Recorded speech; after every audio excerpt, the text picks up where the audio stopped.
Hello दोस्तों, आपका स्वागत है यूट्यूब चैनल पढ़ने की कला पर।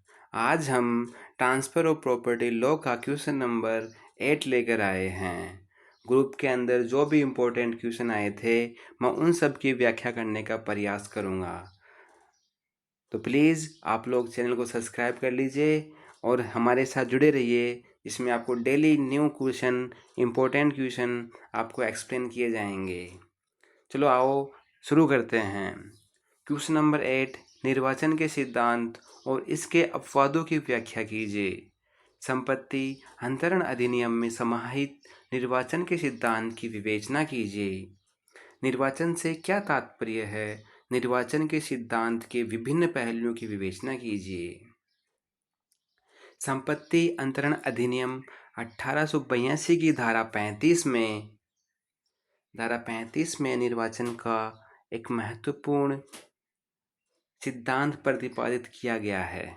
इसे चयन का सिद्धांत भी बोलते हैं, डॉक्ट्रिन ऑफ इलेक्शन भी कहा जाता है। मानव जीवन के अनेक दैनिक समव्यवहारों से यह जुड़ा हुआ है। ठीक है, इस सिद्धांत को अंगीकृत करने की आवश्यकता तब पड़ी जब किसी व्यक्ति के समक्ष किसी लिखित या दस्तावेज द्वारा दो विकल्प उपस्थित हो। ठीक है, किसी व्यक्ति के समक्ष लिखित दस्तावेज द्वारा दो विकल्प उपस्थित हो और उन दोनों में से उसे किसी एक विकल्प को चुनने का अधिकार हो। उन्होंने किसी एक का विकल्प चुनने का अधिकार हो, या ऐसी दो परिस्थितियां उत्पन्न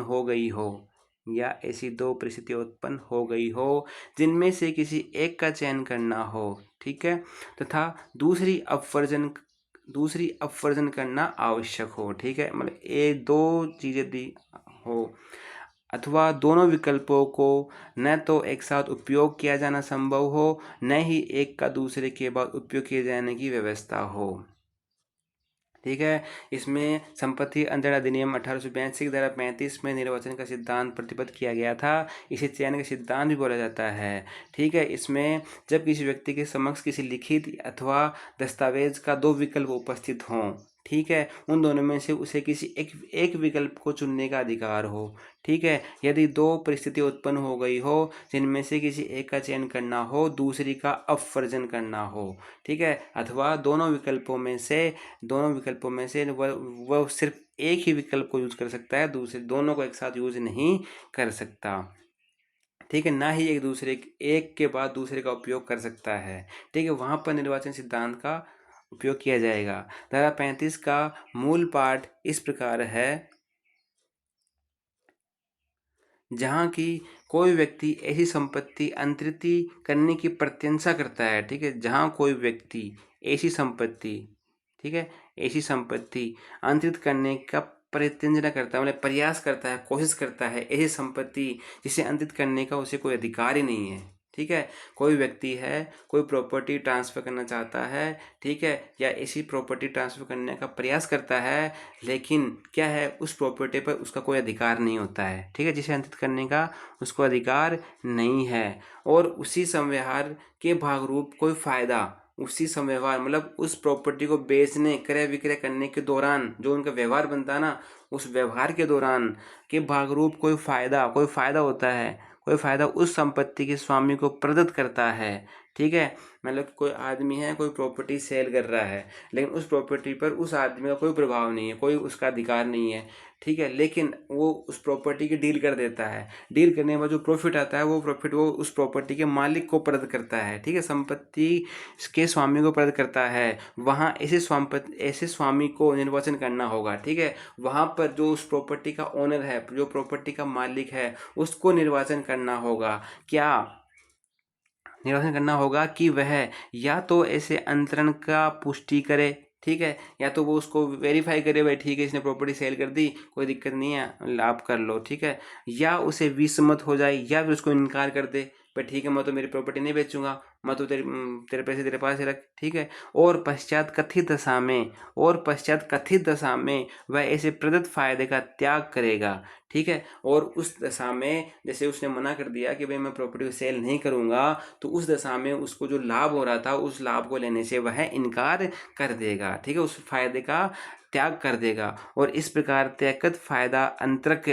और उसके प्रतिनिधि को ऐसे प्रतिवर्तित हो जाएगा मानो वह व्यतीत ही नहीं हुआ हो। और इस प्रकार जो फायदा है वह अंतरक को, मतलब जो मीडिएटर था उसको वापस उसको डील को कैंसिल करना पड़ेगा, उसको वापस देना पड़ेगा जिसने उसको परचेज किया था। और ये सौदा एक ऐसा हो जाएगा कि मानो कभी इस सौदे की डील हुई ही नहीं थी। ठीक है, इससे एक उदाहरण से स्पष्ट किया जा सकता है। देखिए, सुल्तानपुर का एक खेत गै की संपत्ति है, ठीक है, और उसका मूल्य 800 रुपये है। ठीक है, सुल्तानपुर एक जगह है, वहाँ पर एक खेत है जो गै का है, उस खेत का मूल्य 800 रुपये का है। ठीक है, कै उसे दान की लिखित द्वारा ख को अंकित करने की प्रवंचना करता है। ठीक है, जो कै है वह उस खेत को दान की लिखित, मतलब दान में ख को अंतरित या ख को बेचने या ख को देने का प्रवंचना करता है, कोशिश करता है, और उसी लिखित द्वारा गै को 1000 रुपये देता है। ठीक है, उसी लिखित द्वारा गै को 1000 रुपये देता है। ठीक है, मतलब क्या है, एक सुल्तानपुर में गै का खेत है। ठीक है, उस खेत का प्राइस 800 रुपये है। जो कै है उस खेत को दान स्वरूप में ख को अंतरित करने की प्रवंचना करता है, कोशिश करता है।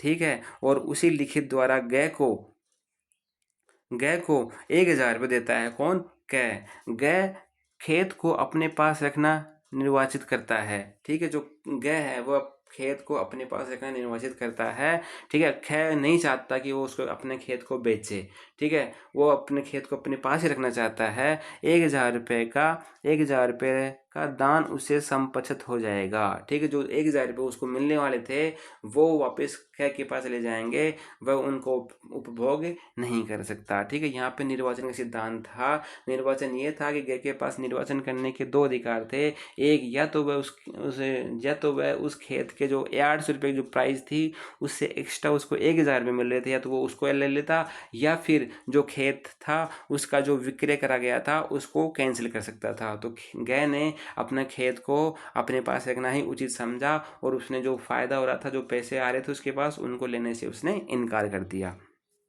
ठीक है, निर्वाचन के सिद्धांत का आधारभूत नियम यह है कि कोई भी व्यक्ति एक ही समय किसी लिखित के उपबंधों का अनुमोदन या निर्मोदन दोनों एक साथ नहीं कर सकता।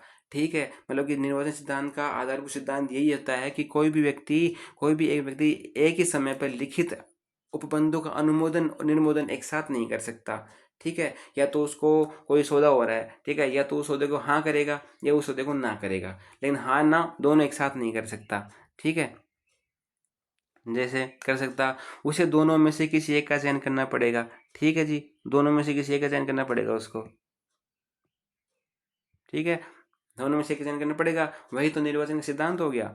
सी विपथुमा बनाम वी शंकरनारायण के मामले में उच्चतम न्यायालय द्वारा कहा गया है कि यदि कोई व्यक्ति किसी दस्तावेज वसीयत के अंतर्गत कोई लाभ स्वीकार करता है, ठीक है, कोई वसीयत के अंतर्गत कोई लाभ स्वीकार करता है, तो उसे उस दस्तावेज के प्रत्येक अंश को स्वीकार करना होगा। ठीक है, मानो किसी व्यक्ति के कोई उसका दादा परदादा उसकी वसीयत छोड़ के गया है, और उस वसीयत के अंतर्गत उसको लाभ प्राप्त हो रहा है। ठीक है, तो जब वो लाभ प्राप्त कर रहा है ना, तो वसीयत के अंदर जो भी चीज़ें लिखी हुई है ना, जो भी भाग लिखे हुए हैं, जो भी चीज़ें लिखी हुई हैं, वो सभी उसको एक्सेप्ट करनी पड़ेगी, तब जाके उसको लाभ होगा। इसने बोला गया है तो उस दस्तावेज के प्रत्येक अंश को स्वीकार करना होगा। ऐसे सभी उपबंधों को अस्वीकार करना होगा जो उस उक्त दस्तावेज या लिखित दस्तावेज के विरुद्ध हो। ठीक है, उन सभी उपबंधों को अस्वीकार करना होगा जो उस वसीयत के विरुद्ध हो। ठीक है, विरुद्ध होंगे। ठीक है, सरल शब्दों में यह कहा जा सकता है, यदि कोई व्यक्ति किसी लिखित विलेख या दस्तावेज के अधीन कोई लाभ प्राप्त कर रहा है तो उसे उस लिखित विलेख या दस्तावेज के अधीन उत्पन्न भार को भी वहन करना होगा। बिल्कुल सही बात है। ठीक है, उस भार को भी वहन करना पड़ेगा। ऐसा नहीं हो सकता कि वह लाभ प्राप्त करने की बात स्वीकार कर ले और भार वहन करने की बात को अस्वीकार कर ले। ठीक है, ऐसा कभी नहीं हो सकता। ठीक है, यह निर्वाचन के सिद्धांत का मुख्य आधार है। ठीक है जी, मुख्य आधार, निर्वाचन सिद्धांत मुख्य आधार है। ठीक है, आगे चलते हैं। भारूराम बनाम बैजनाथ सिंह के मामले में उच्चतम न्यायालय द्वारा यह भी निर्धारित किया गया है कि एक व्यक्ति एक ही संव्यवहार को एक ही साथ स्वीकार अस्वीकार दोनों नहीं कर सकता। बिल्कुल सही बात है भाई, एक ही व्यक्ति एक ही संव्यवहार को एक ही साथ स्वीकार और अस्वीकार नहीं कर सकता। अर्थात ये नहीं हो सकता कि वह लाभ को तो स्वीकार कर ले और प्रभार के दायित्व को अस्वीकार कर दे। ठीक है, यह नहीं हो सकता कि वह लाभ को स्वीकार कर ले और प्रभार के दायित्व को अस्वीकार कर ले। ठीक है, इसमें यह कहने का तात्पर्य यह है कि मतलब कोई भी चीज़ है, कोई भी फायदा है, कोई आदमी कोई चीज़ ले रहा है मानो, तो वह उन दोनों चीज़ों को या तो हाँ कर सकता है या फिर ना कर सकता है। ऐसा नहीं हो सकता कि वो हाँ करने के बाद उसको ना कर दे। ठीक है, एक चीज़ का चुनाव करना पड़ेगा। धनदास बनाम स्टेट ऑफ छत्तीसगढ़ के मामले में भी निर्धारित किया गया है कि जहां अपीलार्थी द्वारा भूमि वापसी की कार्रवाई को सार्वजनिक चुनौती देने के अधिकार का तेजन कर दिया गया हो। ठीक है, भूमि अवाप्ति की कार्रवाइयों को सार्वभौम चुनौती देने के अधिकार का वेव ऑफ कर दिया इसने। ठीक है, भूमि अवाप्ति कार्रवाई को सार्वभौम चुनौती देने का अधिकार को वेव ऑफ कर दिया, मतलब छोड़ दिया। ठीक है, त्याग दिया। वहाँ वह आगे उसे चुनौती नहीं दे सकता। ठीक है, वह उसे आगे चुनौती नहीं दे सकता। यहाँ निर्वाचन का सिद्धांत लागू होता है। ठीक है, उस दोनों में से उसने एक चीज़ चुनित करी, या तो उस भूमि अवाप्ति को चुनौती दे सकता था या उस भूमि चुनौती की अवाप्ति से हट सकता था। तो वह पहले हट गया। ठीक है, उसने हटना पसंद करा, तो फिर वो इन फ्यूचर के अंदर उस चुनौती को वापस नहीं दे सकता। इसके अनिवार्य तत्व देख लेते हैं कौन कौन से। निर्वाचन का सिद्धांत अत्यंत व्यापक एवं अनेक खंडों में विभक्त है। ठीक है, हर खंड में उसका एक तत्व निहित है जो इस बात का संकेत देता है कि निर्वाचनों के सिद्धांत की प्रयोज्यता के लिए क्या आवश्यक है। ये तत्व निम्नलिखित हैं। कौन कौन से हैं? पहला है, जब अनाधिकृत अंतरण किया जाए। ठीक है, जब अनाधिकृत अंतरण किया जाए। अनाधिकृत में क्या होता है? जो अनऑथेंटिकेशन होता है। ठीक है, अनऑथराइज होता है, उसको बोलते हैं अनाधिकृत। अंतरण मतलब क्या होता है? ट्रांसफर करना। ठीक है, निर्वाचन की आवश्यकता तब पड़ती है जब किसी व्यक्ति द्वारा किसी अन्य की संपत्ति को बिना किसी प्राधिकार के अंतरित कर दिया जाता है। ठीक है, निर्वाचन की आवश्यकता तब पड़ती है जब किसी व्यक्ति के द्वारा किसी अन्य व्यक्ति की संपत्ति को बिना प्राधिकार मतलब उस पर कोई उसका अधिकार ही नहीं था। ठीक है, उसके ऊपर उसकी कोई अथॉरिटी नहीं थी, बिना किसी प्राधिकार के अंतरित कर दिया जाता है, मतलब उसको ट्रांसफर कर दिया। ऐसे मामलों में संपत्ति के स्वामी के समक्ष यह विकल्प रहता है, संपत्ति के स्वामी उसके सामने यह विकल्प रहता है कि वह ऐसे अंतरण को स्वीकार करे या अस्वीकार करे। ठीक है, या तो वह उस अंतरण को स्वीकार करे या उस अंतरण को अस्वीकार करे। ऐसा नहीं हो सकता कि वह अंतरण से प्राप्त फायदे को तो स्वीकार कर ले और संपत्ति को नहीं छोड़े। आगे बात समझ में? जब संपत्ति का अनधिकृत अंतरण किया जाए तब संपत्ति के स्वामी के पास दो अधिकार होते हैं, या तो वह उस संपत्ति के अंतरण को स्वीकार कर ले या उस संपत्ति के अंतरण को अस्वीकार कर दे। ऐसा नहीं हो सकता कि वह उस संपत्ति का फायदा भी ले ले और उस संपत्ति को भी नहीं छोड़े। ठीक है जी, चलो आइए आगे चलते हैं। दूसरा आता है इसमें, जब निर्वाचन करने वाले व्यक्ति का अंतरित संपत्ति में हित निहित हो। ठीक है, जब निर्वाचन करने वाले व्यक्ति का अंतरिम संपत्ति में हित निहित हो। ठीक है जी, निर्वाचन के सिद्धांत की प्रयोज्यता के लिए यह आवश्यक है कि अंतरित संपत्ति में निर्वाचन करने वाले व्यक्ति का हित या स्वामित्व निहित हो। ठीक है जी, बिल्कुल सही बात है। मतलब यह आवश्यक होता है कि अंतरित संपत्ति में निर्वाचन करने वाले व्यक्ति का हित और स्वामित्व निहित हो। ठीक, यदि उसका कोई हित या स्वामित्व निहित नहीं है तो निर्वाचन की आवश्यकता नहीं पड़ती है। बिल्कुल सही बात है। ठीक है, अगर संपत्ति का जो मालिक है अगर उसके ऊपर अधिकार ही नहीं है, अगर उसके ऊपर उसका औचित्य नहीं है, तो फिर वो निर्वाचन कैसे कर सकता है? यही बात इसमें कही गई है। इसमें बोला कि जब निर्वाचन करने वाले व्यक्ति का अंतरिम संपत्ति में हित निहित होना आवश्यक है निर्वाचन के सिद्धांत के लिए। तीसरा, जब अनाधिकृत अंतरण एवं अधिकारपूर्ण अंतरण एक ही संव्यवहार के अंतर्गत किए जाएं।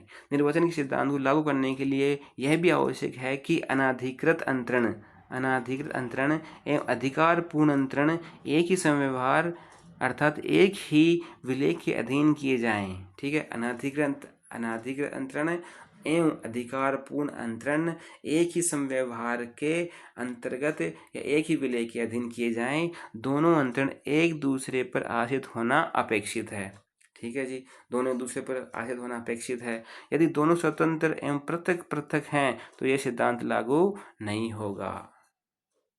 ठीक है, इसमें बोला गया है कि जब एक अनाधिकृत अंतरण होता है और एक होता है अधिकारपूर्ण अंतरण, ये दोनों एक ही संवार एक ही विलेख के अधीन किए गए हैं। ठीक है, अनाधिकृत अंतरण भी और एक अधिकारपूर्ण अंतरण भी एक ही विलेख के अधीन किए गए हैं। दोनों अंतरण एक दूसरे पर आश्रित होना अपेक्षित है। वो डिपेंड है नहीं, दूसरे पर अपेक्षित है, हो भी सकते हैं नहीं भी हो सकते। यदि दोनों स्वतंत्र एवं पृथक हैं, यदि दोनों अधिकार या दोनों अनाधिकृत अंतरण स्वतंत्र हैं और पृथक हैं तो यह सिद्धांत लागू नहीं होगा। देखिए एक एग्जाम्पल समझते हैं। क्या विलेख निष्पादित कर अपनी संपत्ति ख को अंतरित करता है। ठीक है, क्या एक विलेख बनाता है, एक रिपोर्ट बनाता है, उसके ऊपर उस अपनी संपत्ति को वह ख को ट्रांसफर कर देता है। क्या अन्य विलेख द्वारा ख की संपत्ति ग को अंतरित कर देता है। ठीक है, मतलब ख की तो रिपोर्ट बना दी उसने, अब ख एक दूसरी रिपोर्ट बनाता है, उसमें जो ख की जो संपत्ति होती है उसको ग को अंतरित कर देता है दूसरे विलेख के अंदर। यहाँ दोनों अंतरण पृथक पृथक हैं और स्वतंत्र हैं। बिल्कुल सही बात है, दोनों अंतरण पृथक पृथक हैं और स्वतंत्र स्वतंत्र है। इसमें पहला अंतरण वेद है, इसमें जो पहला अंतरण है वह वेद है एवं दूसरा अंतरण अवैध होगा। ऐसे मामलों में निर्वाचन की आवश्यकता नहीं पड़ती है। आगे बात समझ में, मतलब जो क व्यक्ति है उसने कोई विलेख तैयार करा और उसने ख के नाम अपनी संपत्ति कर दी। ठीक है, फिर क ने दूसरा विलेख तैयार किया, उसमें जो ख की जो संपत्ति थी उसको ग को ट्रांसफर कर दिया। तो यहाँ पे जो विलेख हैं वो दोनों ही पृथक पृथक है और स्वतंत्र हैं और एक दूसरे के ऊपर आश्रित नहीं है, तो यहाँ पर निर्वाचन का सिद्धांत लागू नहीं होगा। ठीक है, मोहम्मद अफजल बनाम गुलाम कासिम का एक विषय अच्छा मामला है। इसमें टोंक के नवाब की मृत्यु हो जाने पर सरकार ने प्रबंध की दृष्टि से नवाब का पद नवाब के बड़े पुत्र को सौंपा था तथा कुछ धन नवाब के छोटे पुत्र को दिया। नवाब ने पद के बदले में कुछ गांव पहले ही अपने छोटे पुत्र को दे दिए थे। प्रश्न यह उठा कि क्या छोटा पुत्र उन दोनों अनुदानों में से किसी एक का निर्वाचन कर सकता था। यह अभी निर्धारित किया गया कि दोनों अनुदान पृथक पृथक और स्वतंत्र विलोकों के अधीन थे। ठीक है, पृथक पृथक थे और स्वतंत्र अधीन होने से निर्वाचन सिद्धांत लागू नहीं होता। अर्थात उसने जो पिताजी से जो गांव प्राप्त किया था उसका भी उपभोग कर सकता है और राज्य गवर्नमेंट की तरफ से भी जो उसने प्राप्त किया था उसका भी उपभोग कर सकता है। अब फोर्थ होता है, जब अंतरणकर्ता को अंतरित संपत्ति के स्वामित्व की जानकारी हो या न हो।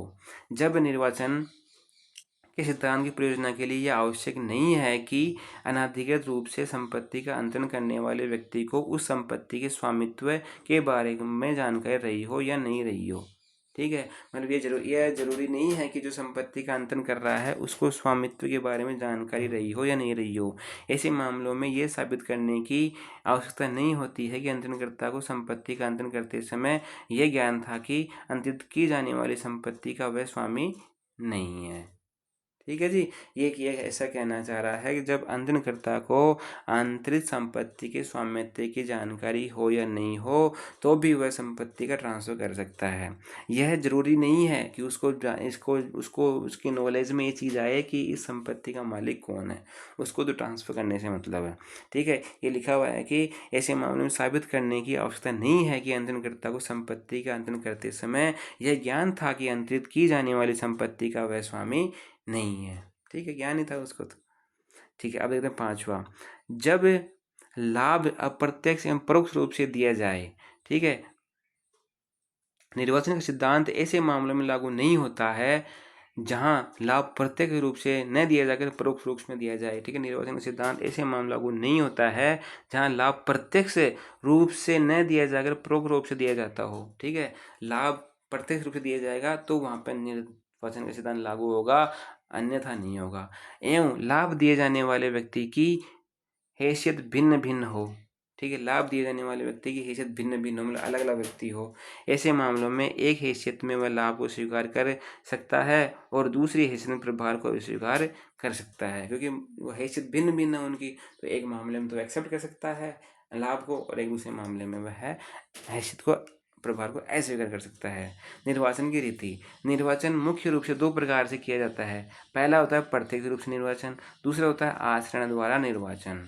ठीक है, जब निर्वाचन करने वाला व्यक्ति मौखिक लिखित रूप से स्पष्टतया विलेख को स्वीकार कर लेता है तो यह प्रत्यक्ष निर्वाचन कहलाता है। ठीक है, निर्वाचन मुख्य रूप से दो प्रकार से किया जाता है। पहला होता है प्रत्यक्ष रूप से, दूसरा होता है आचरण द्वारा निर्वाचन। प्रत्यक्ष क्या होता है? जब निर्वाचन करने वाला व्यक्ति मौखिक या लिखित रूप से स्पष्टतया विलेख को स्वीकार कर लेता है, लिखित या मौखिक रूप से विलेख को स्वीकार कर लेता है तो वह प्रत्यक्ष निर्वाचन होगा।